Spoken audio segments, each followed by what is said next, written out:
Salut, voilà. Je vais un peu mieux comme vous le voyez. Voilà, enfin j'ai un peu convaincu ma mère de porter plainte contre mon père, après ce qu'il a fait. Ici on est en attente du jugement. Le jour de l'accident, mon père a été mis sous mandat d'arrêt. Il est resté en prison quelques jours et après il a été mis en liberté sous condition par le juge. Mon père ne peut pas rentrer en contact avec moi ni avec ma mère, sinon sa liberté va être privée. C'est une des conditions qui a été mise lors de sa libération.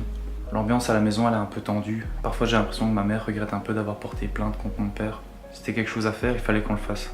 Je sens qu'il y a des regrets de la part de ma mère. Ma mère a peur des conséquences et du procès, quoi.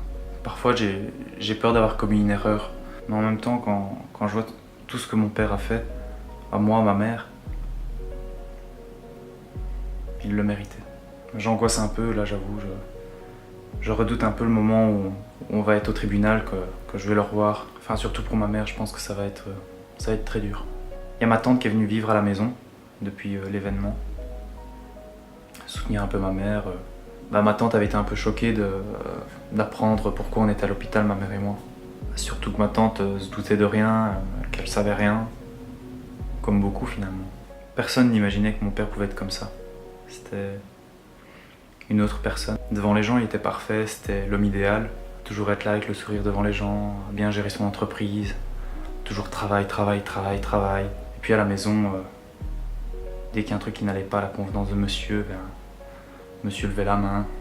Monsieur était désagréable, vulgaire. C'était un manipulateur narcissique. C'est quelqu'un qui, devant vous, va être le plus bon des hommes et puis avec sa petite famille, va les maltraiter, quoi.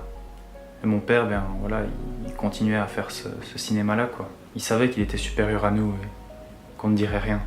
Pour son image, pour notre image, par fierté, pour l'ego, je sais pas. Et sinon, ma tante, heureusement qu'elle est là, elle nous rassure beaucoup de nous dire que qu'on a bien fait de porter plainte. Mais quand je pense à tout ça, je me dis que c'était une bonne chose.